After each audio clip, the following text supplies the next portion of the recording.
Now, our scripture reading is found in Galatians chapter 5, and we will be reading from verses 4 to 5.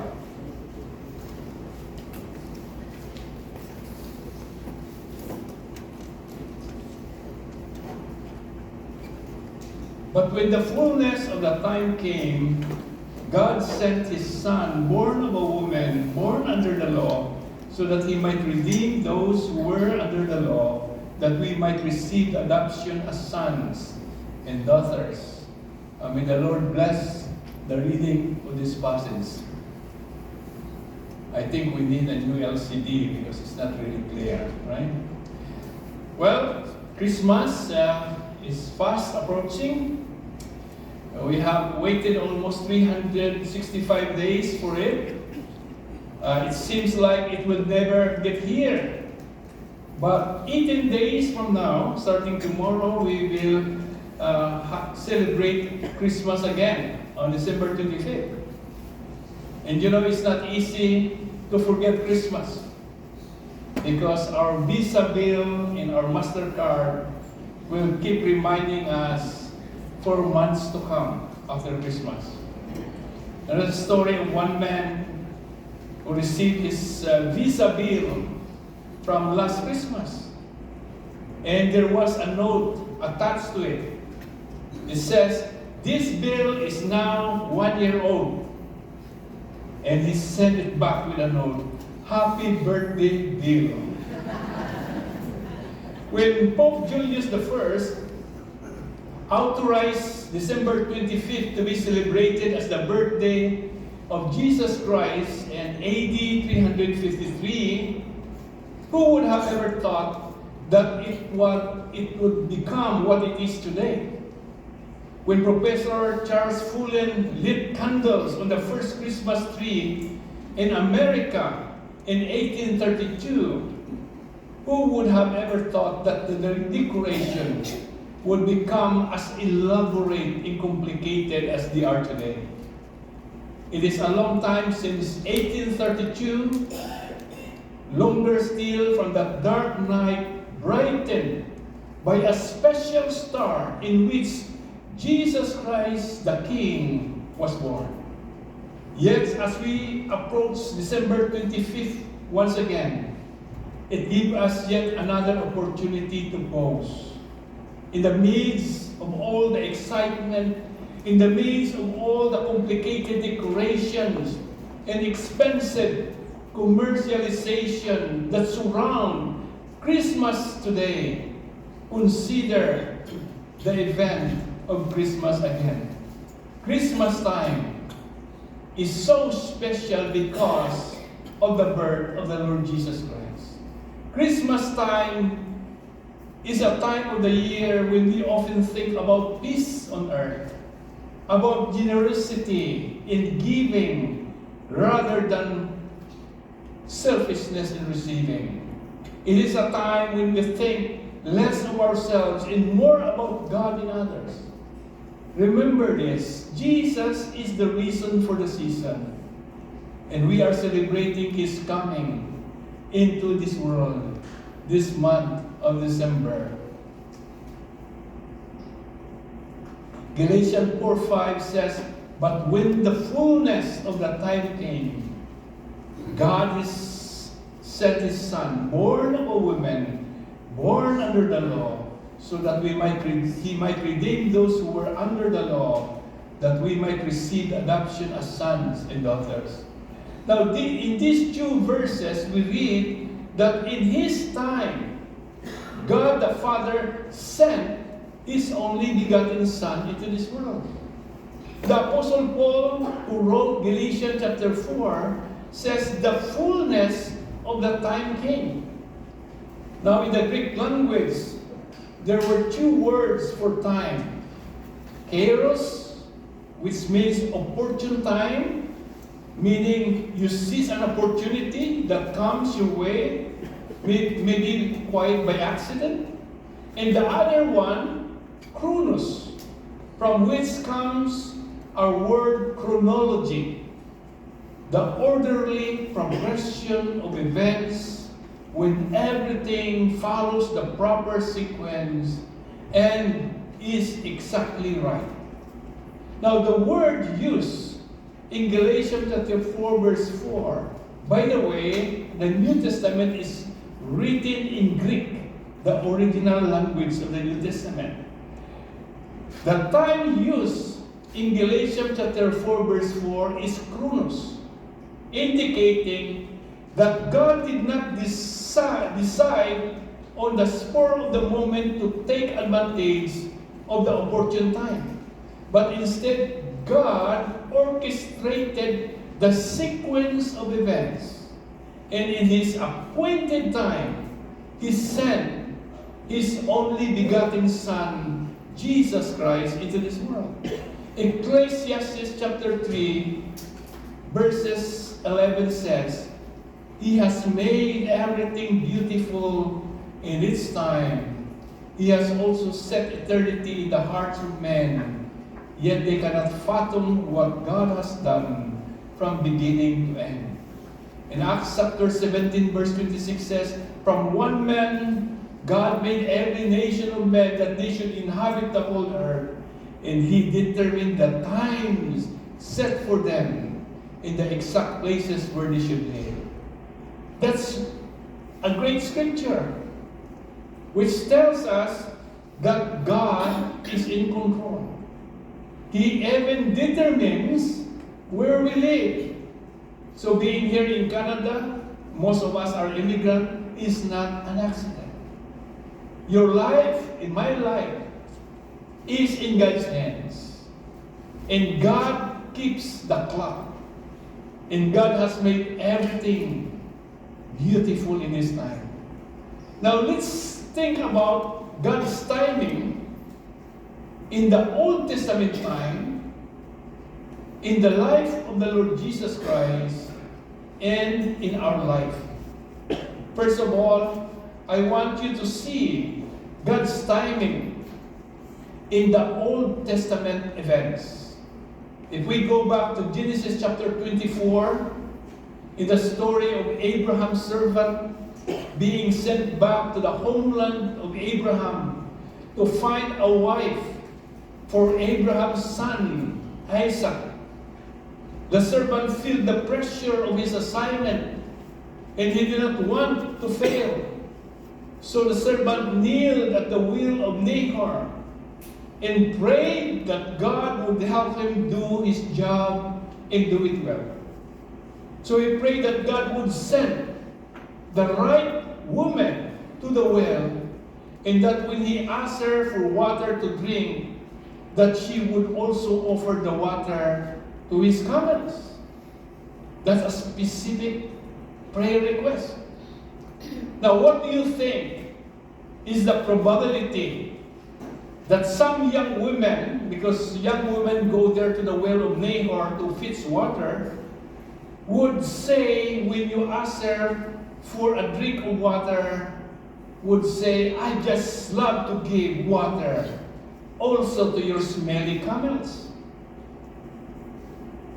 The odds or probability are not too good. But that was his prayer. He prayed for God to make it clear which young women he should take back to be the wife of his master Isaac.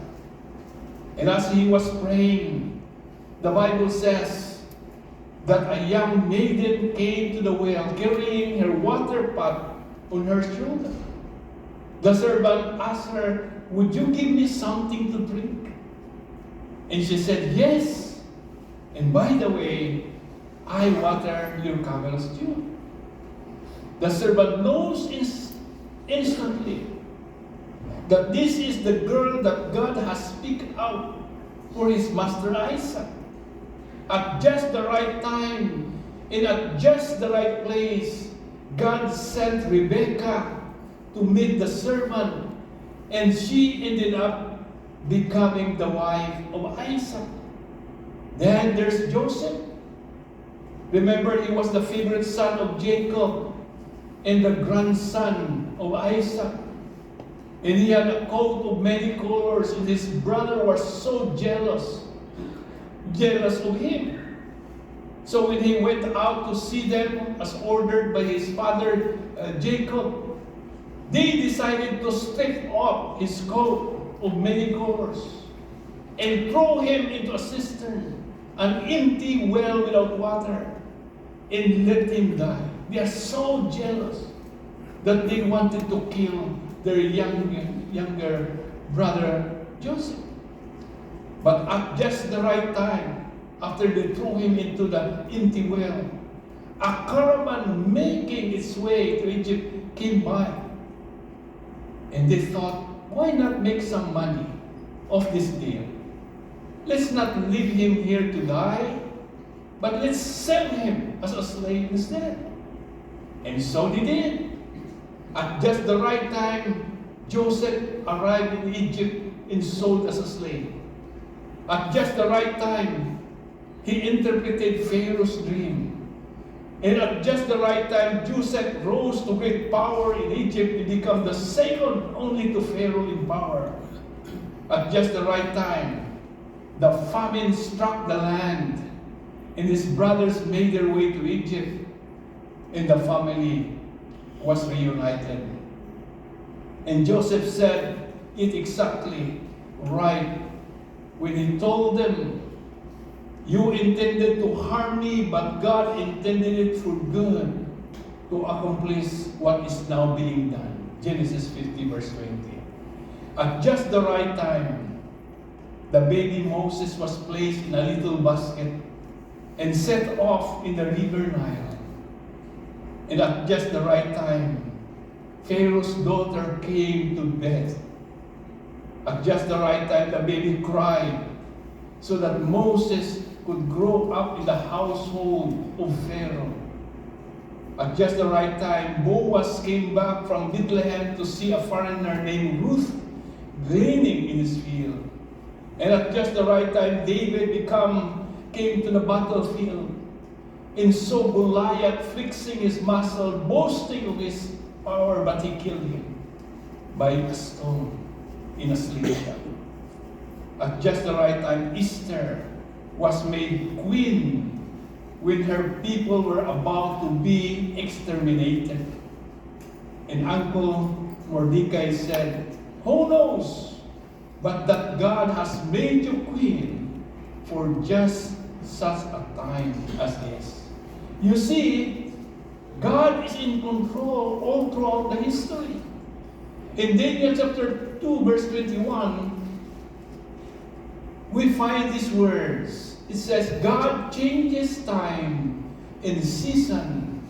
He sets up kings and disposes them. We need to understand that God is in charge of time. Nothing is happening in this world that is surprising to God. God doesn't say, now I did not know that was going to happen. No. God is in charge. Everything that happened to us, even the war in Ukraine, even the crisis in the Middle East, even COVID, everything, God knows it in advance, and He is in control. And with His sovereign wisdom, He allows it. God is in charge, even in our world today. Secondly, let us consider God's timing in the life of the Lord Jesus Christ. Now, when you give a special gift to someone, you want the timing to be just right. I mean, for men, for example, you don't give an engagement ring to your girlfriend while eating French fries in McDonald's, right? Or in the middle of Raptor games, while you are clapping or watching Blue Jays, and you are in the middle of excitement, and you proposes at the middle of the excitement with a crowd around you. No, normally you try to orchestrate things so that they are just right. Maybe when the moon is shining, or the music is soft and gentle, and your girlfriend is smiling and she's in a good mood, right? Then you pop the question, will you marry me? So when God was ready to send His own Son into the world, everything had to be just right. The Bible says, when the time had fully come, God sent His Son. The time was right. It was the right time culturally. Alexander the Great had conquered the world. With him came Greek culture, Greek philosophy, in the Greek language, the language of our the original language in our New Testament, which was the most precise, the most descriptive of all ancient languages, the Greek. Greek was the language of the first century, the language of the ordinary people, the language that everyone could understand, a universal language, just like the English language nowadays, just right for the quick spread of the gospel. It was also right time politically. Alexander the Great died at the age of 33 years old of venereal diseases. He was able to conquer the world, but he could not conquer his own lust.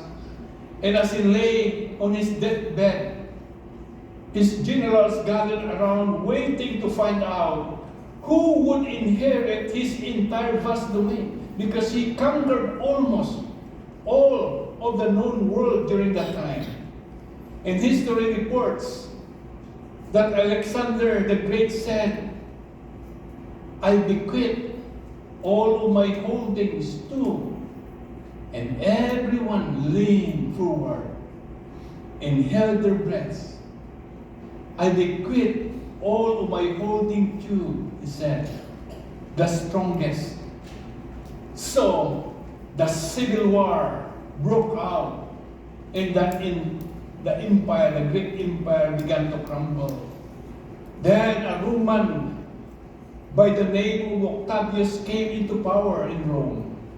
So impressive was he that the Roman Senate decided to make him their ruler.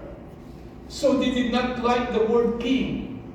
So they chose the word Augustus, the August one. And he was given a title, Caesar Augustus. And Luke, the writing of the book of Luke in our Testament, picked up his pen and wrote. In those days, a decree went out from Caesar Augustus that all of the world should be taxed. God used a pagan dictator, Caesar Augustus, in a pagan government, the Romans, in a pagan decree to make sure that Mary and Joseph made the journey from Nazareth, that is their hometown, to force them to travel to Bethlehem so that Jesus Christ would be born in Bethlehem as the prophet had foretold. Because if he was born in Nazareth, then he will not be the Christ. Because the Messiah should be born in Bethlehem. You can also see God's timing in the life of the Lord Jesus Christ. Have you ever noticed as you read, the Gospel, the first 4 books in the New Testament, how often you read the words, the time has come, or the time has not yet come? For instance, in Mark chapter 1 verse 15 says, the time has come. The kingdom of God is near. Question is, whose time? Who is watching the clock? Who determined that this was the right time? In John chapter 7 verse 6, Jesus' brothers encouraged him to go down to Jerusalem and perform his miracles there. But Jesus said, the right time for me has not yet come. In John chapter 7 verse 30, Jesus' enemies tried to seize him, but they were not unable to do so, because the Bible says, because his time has not yet come. Whose time? Well, it's God's time. It's God's time. In His time. After this upper room experience, the breaking of bread, the initiation of the first Lord's Supper, the whole language begins to change in the Gospel. And you begin to read that the time has come. In the Garden of Gethsemane, Jesus prayed in John chapter 17 verse 1, Father, the time has come.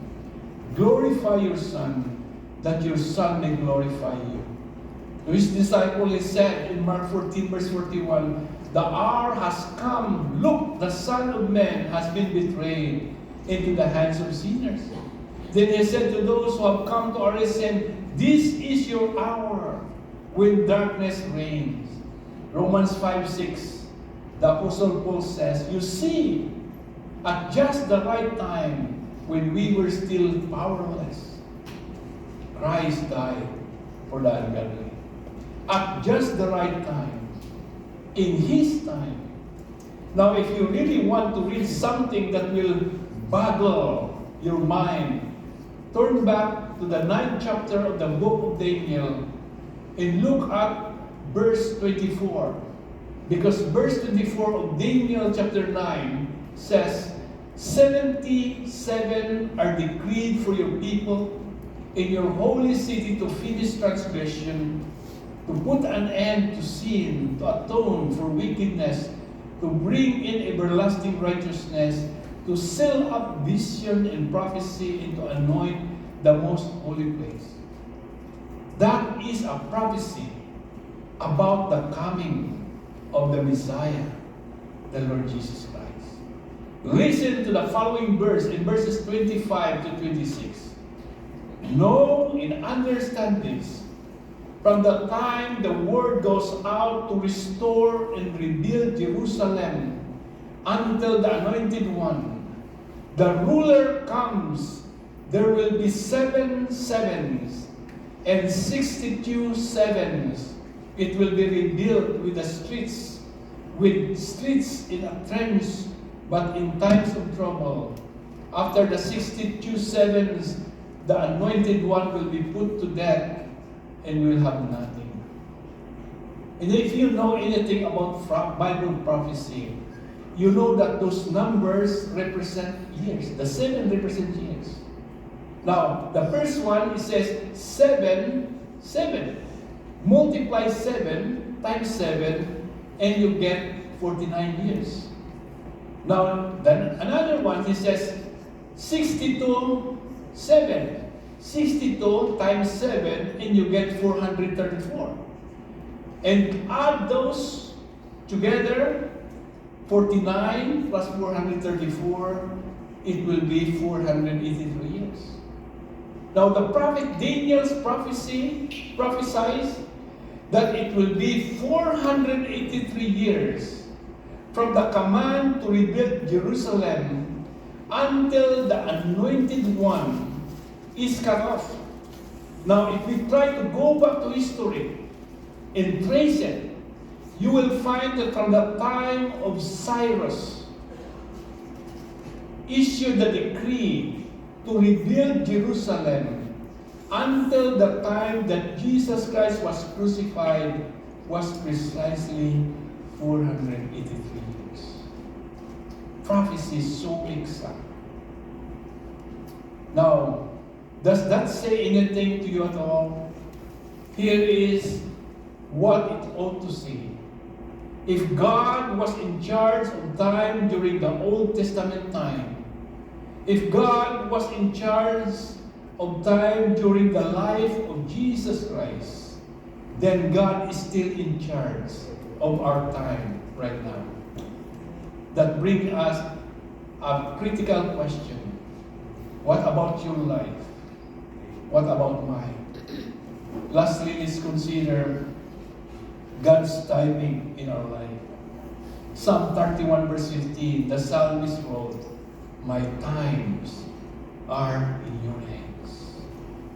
And Romans chapter 8 verse 28 says, we know that in all things God works for the good of those who love Him, who have been called according to His purpose.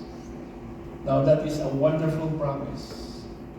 And I am convinced it is absolutely true. Things have happened in my life in just precisely the right time. And yet, it was not because of anything that I have done. I'm here in Canada not because I thought and planned to come here. It just happened. It's not in my plan. Never think about it. Doors were open, opportunities offered, help received. God keeps His promises. If you are a Christian, look back on the time of your salvation. I believe you think of people that God used as instrument to share to you the gospel. You think about the events, the words what were being shared to you, in circumstances in your life that touched your heart, that conditioned your soul, that made your mind receptive to the Lord Jesus Christ, so that when the seed, when the gospel was presented to you, planted in your life, it took root. If you open your heart and receive the truth, and receive Christ as your Lord and Savior, and you start to grow spiritually. You know, Chuck Colson relate about going to Salem City in Oregon with his prison fellowship ministry and preaching to prisoners there. Kathy Trakoli, a singer who went with him, sang the song, "My Life is in His Hands." And after the service was over, one of the inmates came up to Kathy and said, "I really want to thank you for singing that song. It ministered to me so much." And he said, "My soul was dry." And she asked, "Why is that?" He answered, "Well, I'm here in prison. I have a lot of time left to serve. But I received a letter this past week from my wife asking for a divorce. Just when I thought things could not get any worse, they did. And I felt like there was nothing left for me. But now I realize that my life is in the hands of God, and that somehow it will be okay." I really want to thank you for singing that song. And 5 days later, Chuck Colson and Kathy Trakoli were in Chicago, Illinois. It's more than 1,000 miles from Salem City, Oregon. And they were preaching and singing in the prison there. And Kathy sang the same song, "My life is in your hands." Afterwards, a woman who had never been to a prison fellowship meeting before came up to Kathy and said, "I really want to thank you for singing that song. My soul has been so dry." Almost the same exact words. Again, Kathy asked, "Why?" She said, "Well, my husband is in prison, and I felt like I could not put up with it anymore. So I wrote him last week and asked for a divorce. But I am not at peace about it." Her husband was the man they had met back in Salem City, Oregon, a week before. Just a coincidence? I don't think so. Kathy was able to minister to her, and now God is healing the marriage and bringing them back together again. It doesn't always happen like that. You don't always get instant answer to your prayers. It doesn't always work out the way we hope it will.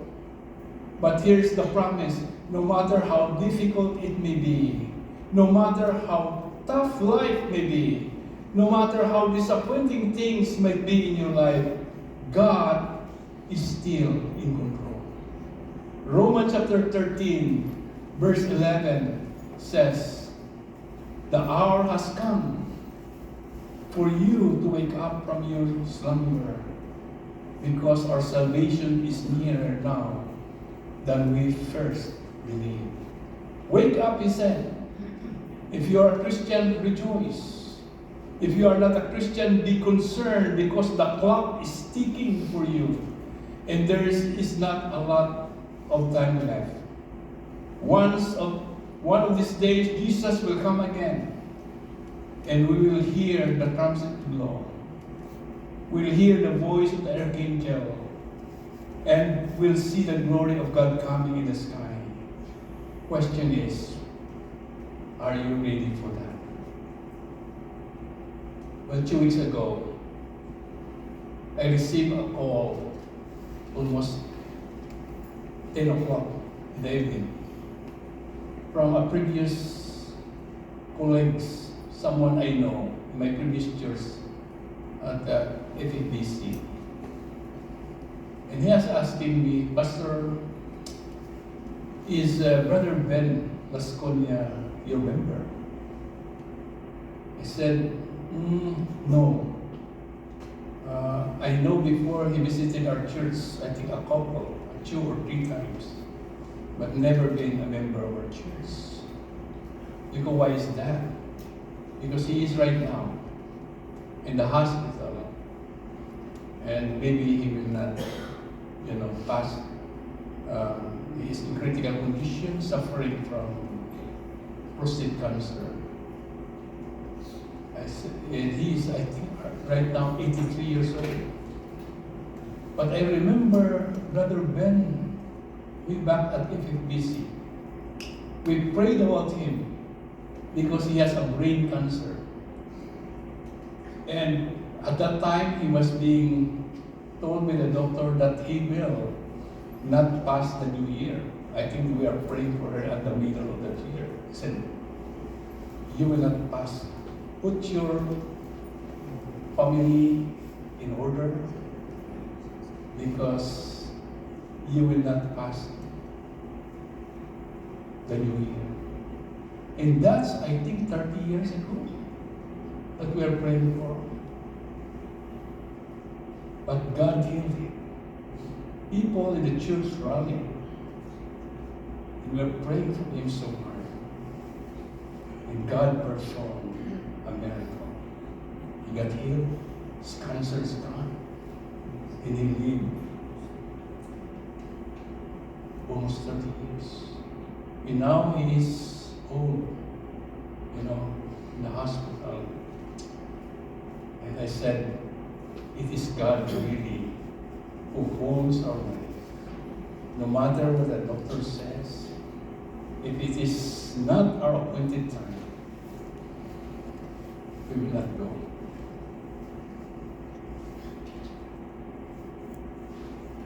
In closing,